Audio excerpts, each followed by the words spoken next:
जी, तो श्रीलंका ने पाकिस्तान को दूसरा टेस्ट मैच तो हरा दिया है। हम ये देखेंगे कि वो कौन सी वजूहात हैं जिनकी बिना पर पाकिस्तान दूसरा टेस्ट मैच हारा।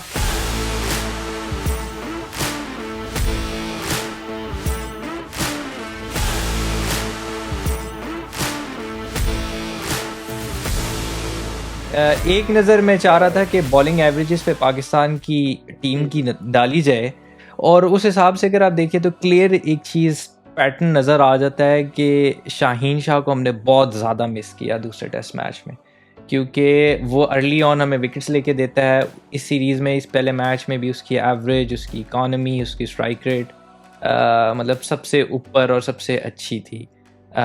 उसके बाद आप नसीम शाह और मोहम्मद नवाज़ को ही देखते हो, और बाकी मतलब इग्नोर करने वाली बॉलिंग ही है, बड़ी पैथेटिक बॉलिंग रही है बाकी। यार बिल्कुल। और हसन अली यार बड़ा एक हालांकि पता नहीं यार, कुछ मैं तो कुछ कमेंट पास नहीं कर सकता हसन अली के बारे में, क्योंकि पहली एपिसोड में मैंने बहुत कुछ बोल दिया उसका। लेकिन वही बात है कि परफॉर्म उस तरह नहीं कर रही है जिस तरह से इनको बाबर आजम को जिस तरह इन पे यकीन है। आई थिंक अब मेरे ख्याल में एक राइट टाइम आ गया है कि हसन अली को रेस्ट देना चाहिए प्रॉपर। उसको भी वही बात कहनी चाहिए जो आजकल अहमद शहजाद को कही जा रही है कि आप डोमेस्टिक में परफॉर्म करो और फिर आओ। तो यार मेरे ख्याल में हसन अली को थोड़ा रेस्ट देना चाहिए। हसन अली के बारे में हम ये तो कहते रहे हैं कि भाई इनकी लिमिटेड ओवर्स में तो बहुत मतलब अप डाउन परफॉर्मेंस रही है, हम मतलब मल्टीपल एपिसोड्स में ये बात कर चुके हैं।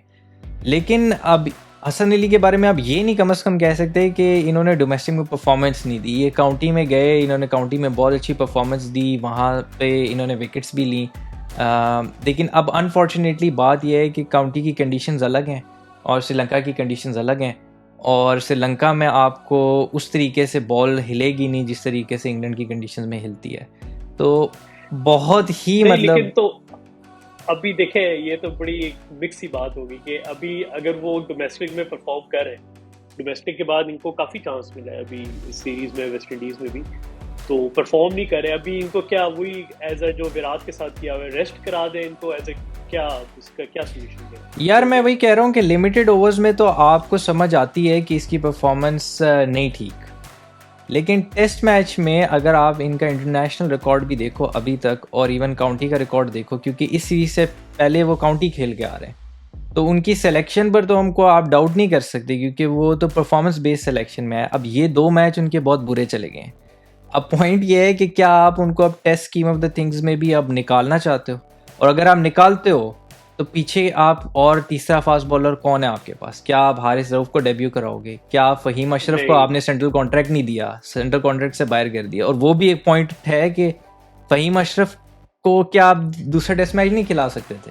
ठीक है, सो ये भी एक बात है कि आप किसको लाओगे तीसरे में? यार मेरे ख्याल में ना, अगर तीसरा एक बॉलर हो तो मैं मोहम्मद अब्बास को लाऊं, मतलब कि वो प्रॉपर टेस्ट बॉलर है और उसका रिकॉर्ड भी बहुत फिट है और इन पिचेस के लिए वो बड़ा अच्छा था। क्या ख्याल है? यार मैं डिसएग्री इस जैसे करता हूँ, क्योंकि मोहम्मद अब्बास को इन्होंने निकाला क्यों था अगर आपको याद हो? क्यों? मोहम्मद अब्बास ने निकाला इंग्लैंड के खिलाफ इंग्लैंड की सीरीज़ में बहुत अच्छी बॉलिंग की, लेकिन जब उनको दूसरे मैचेस में खिलाया, ऑस्ट्रेलिया के अगेंस्ट खिलाया या बाकी टीम्स के अगेंस्ट खिलाया, तो होता ये था कि उनकी पेस इतनी कम है कि बैट्समैन जो हैं वो क्रीज से बाहर आगे आगे खड़े हो जाते हैं। ठीक है, अब जब आप आगे आगे खड़े हो जाते हो तो आपकी LBW वगैरह होना नहीं, सही है, तो वो उधर से वो उसको काउंटर कर देते थे, और उसको काउंटर करने के लिए मोहम्मद रिजवान को आगे आगे खड़ा होना पड़ता था एज अ विकेट कीपर, तो वो मीडियम पेस बॉलिंग चल रही थी। अब इतनी कम पेस के मतलब 74-75 माइल्स पे आप बॉलिंग करा रहे हो, तो मेरा नहीं ख्याल कि वो गुड इनफ है। उससे बेहतर ऑप्शन मेरे हिसाब से फहीम अशरफ है, जो आपको बॉलिंग भी दे रही है, बैटिंग भी दे रही है और फील्डिंग भी बेहतर दे रही है। तो मोहम्मद अब्बास ठीक है, कंडीशंस में, इंग्लैंड कंडीशंस में बहुत लीथल बॉलर है, नो डाउट, लेकिन हर कंडीशन का वो बॉलर नहीं है। तो मेरा तो ये उस पर पॉइंट ऑफ व्यू है। तो अब हसन अली का आप अगर रिकॉर्ड निकाल के देखो ना यार टेस्ट मैच में, तो बड़ा आउटस्टैंडिंग है। आप उसको अब आप उसको उसकी तरह नहीं कंपेयर कर सकते अहमद शहजाद की तरह, क्योंकि इसने काउंटी में भी परफॉर्मेंस दी है, ये डोमेस्टिक से परफॉर्मेंस करके टीम में आया था। अब इसके कुछ मैचेस ठीक है, लिमिटेड ओवर्स में तो नो डाउट मेरा कोई उससे बहस नहीं है, लेकिन टेस्ट मैच में अब आपको सोचना पड़ेगा कि आप इसको बाहर निकालो, किस तरह निकालो। कैचेस भी ड्रॉप किए हैं वैसे हसन अली ने इस सीरीज में भी।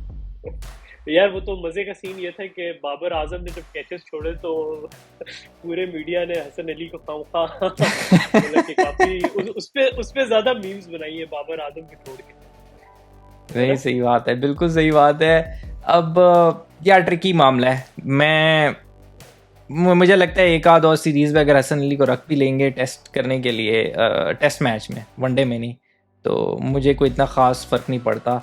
जो मुझे डिसअपॉइंटमेंट हुई वो आगा सलमान की बिल्कुल भी मतलब बॉलिंग इफेक्टिव नहीं लगी ज़्यादा, क्योंकि मतलब उनको एज अ ऑफ स्पिनर भी सारे कह रहे थे कि एज अ थर्ड स्पिनर खिला रहे हैं, लेकिन वो थर्ड स्पिनर वाली बात नहीं लगी।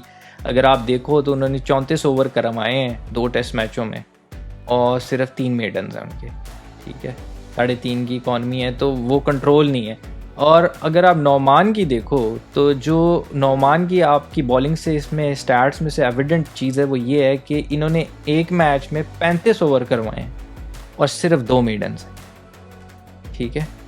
तो 2 मेडन्स बहुत कम है यार, मतलब आपका ये इतना एक्सपीरियंस्ड बॉलर है और 2 मेडन्स तो बहुत कम है। और आप देख लो उनकी परफॉर्मेंस। नहीं सही बात है, ये पाकिस्तान के जो काफी क्रिटिकली देखना पड़ेगा इनको कि स्पिनर वाले जो स्क्वाड के स्पिनर्स में कौन सा मतलब ये कंसीडर करें।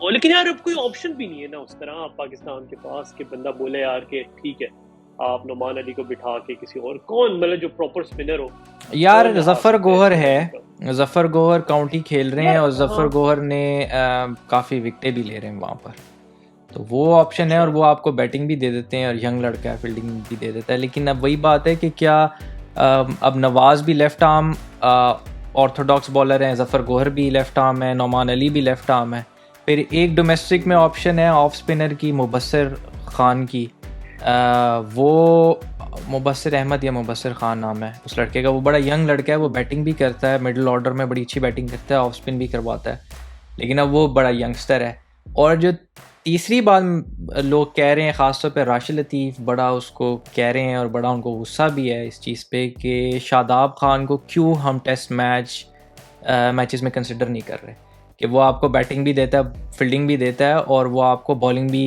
देता है, ठीक है। तो आप उनकी नज़र में शादाब खान को इस सीरीज़ में भी होना चाहिए था, बल्कि हर टेस्ट मैच की स्क्वाड में होना चाहिए।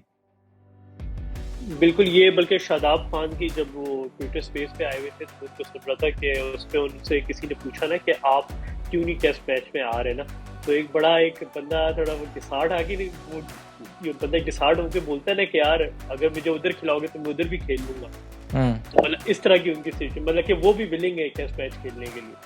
तो वैसे भी अगर हम देखा जाए कि ये वाली पिचेस के लिए श्रीलंका मतलब एक अच्छा वो हो जाता लेग स्पिनर, लेकिन वही बात है ना यार, यासिर शाह भी लेग स्पिनर है, शादाब भी आ जाता, फिर थोड़ा सा डिफिकल्ट हो जाती चीज़। हाँ, शायद ये दोनों एक साथ तो नहीं खेल सकते, लेकिन इस मैच में खेल सकते थे कि नौमान की जगह शायद शादाब खेल सकता था अगर शादाब स्क्वाड में होते।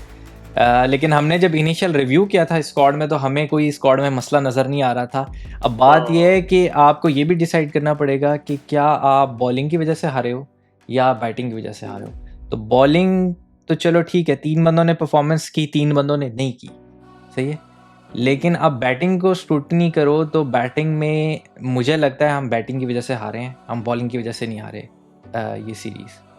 तो ज़्यादा बात हमें अब हम बॉलरों पे ज़्यादा प्रेशर डाल रहे हैं, लेकिन मुझे लगता है कि कंसिस्टेंट बैटिंग नहीं रही हमारी, और वो हमें देखना पड़ेगा कि बीइंग अ सब कॉन्टिनेंट टीम ये बहुत लंबे अरसे से हमारा चल रहा है कि हम लोग स्पिनर्स के अगेंस्ट वो बैटिंग नहीं कर पा रहे जो हमारे शुरू में हमारे यूनुस खान और मिसबाउल हक मशहूर थे या मोहम्मद यूसुफ मशहूर थे कि स्पिन के अगेंस्ट इंजमाम, वो वाली बात अब इन बैट्समैनों में नहीं है स्पिनर्स के अगेंस्ट। बिल्कुल ये बात सही है आपकी कि उस तरह के नहीं है, और पाकिस्तान के जिस तरह अभी सेकंड टेस्ट मैच का जो पोस्ट मैच जो होती है जिसमें बाबर आजम ने बोला है कि उसने बोला है कि हम लोगों को लोअर मिडल पे काम करने की ज़रूरत है कि हम वहाँ पे हमारे प्लेयर्स परफॉर्म नहीं कर रहे, और उसका यार यही सोल्यूशन है मेरे ख्याल में कि जो प्रॉपर बैट्समैन है ना उनको लेके मतलब ऑलराउंडर वगैरह को कंसीडर ना करें। साउथ शकील बाहर बैठा हुआ है, बेहतरीन बैट्समैन है, उसको लेके आए, सही है, शान मसूद को ले आए, चले मतलब कि नए नए प्लेयर्स को लेके आए। लेकिन अब आपने कहा ऑलराउंडर्स को ना रखें, अब मेरा पॉइंट ये है कि क्या फवाद आलम और सलमान अली आगा को कह रहे हैं कि ना रखें? यार देखे अगर सलमान अली आगा और फवाद आलम, मतलब एक पोजीशन पे ये दोनों बन सकते हैं। मतलब ये नहीं हो सकता कि आप भी फवाद आलम को भी खिलाओ, आप सलमान अली आगा को भी खिलाओ। इन दोनों की जगह एक प्लेयर होना चाहिए। ठीक है, चलो वो बात समझ आती है। अटैचमेंट भी है फवाद आलम से इस बात पे कि मैं चाहता हूँ कि यार 36 ईयर्स का हो गया, 1000 रन है, और उसको कुछ अच्छा खिला दे। सलमान अली आगा बाद में खेलता है। यार मैं तो फवाद आलम से डिसअपॉइंट इस वजह से हुआ था कि मुझे ऑस्ट्रेलिया सीरीज़ में फवाद आलम कह सकते हैं एक वो फ्लॉ नज़र आ गया कि उन्होंने लेग साइड पे सारी फील्डिंग खड़ी करके उनकी मतलब शॉटें ब्लॉक करके और उनको जिस तरीके से आउट किया, तो ऑब्वियसली बाकी टीम्स भी उसी तरीके से देखेंगी और उनको प्लान आउट करेंगी।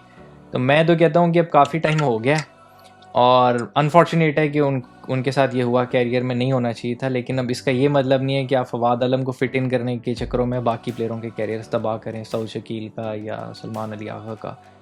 तो अब कैरियर तबाह तो ना करें। अगर फवाद आलम में, मेरा मतलब ये तो नहीं है कि मतलब फवाद आलम अगर परफॉर्म ना भी करे तब भी उसको रखते रहे।